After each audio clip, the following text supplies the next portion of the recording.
सुन रहे हैं मंटू बिहारी ऑफिशियल को सुगौली घाट की शानदार प्रस्तुति।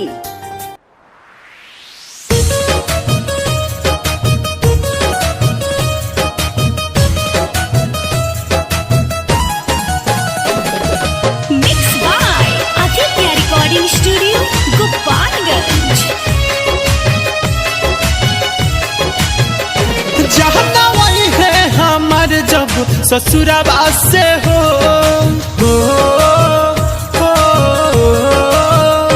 जहना वही है हमार जब ससुराबा से हो हमारा मुहला के खबर बता दी हलो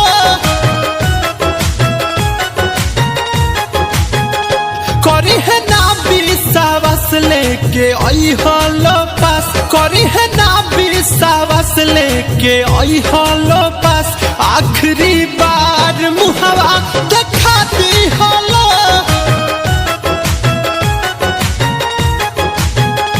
जहना वही है हमारे जब ससुराबा से हो।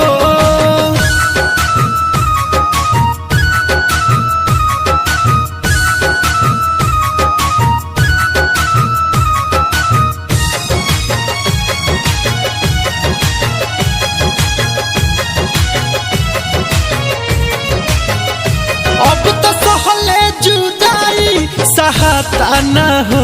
उनका बिना एक पहल रहल जाता न हो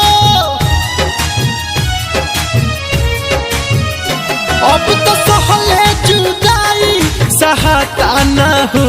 उनका बिना एक पहल रहल जाता न हो सब सोचल सपनवा बिखरिए गइल जी के कहरब का कुछ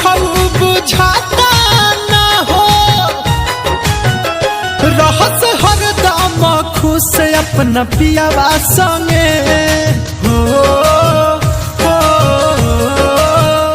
रहस हरदम खुश अपना पियावा संगे कह के जात बनी समझा दी हलो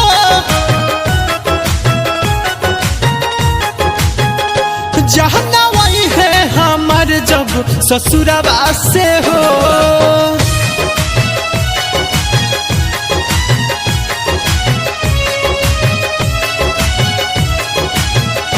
हे जमाना के डर से डर गईली हो घर के लोगवा के बतिया में पड़ गईली हो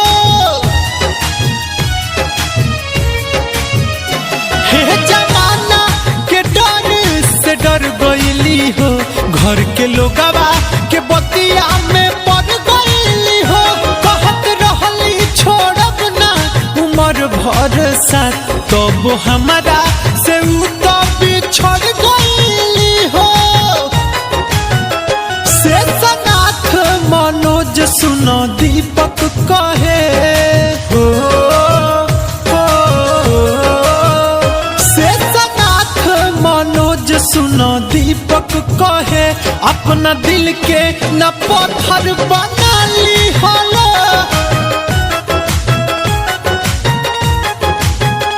जहना वही है हमार जब ससुराबा से हो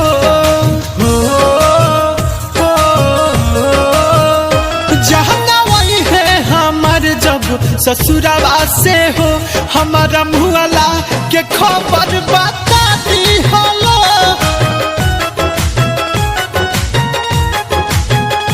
जहना वही है हमार जब ससुराबा से हो।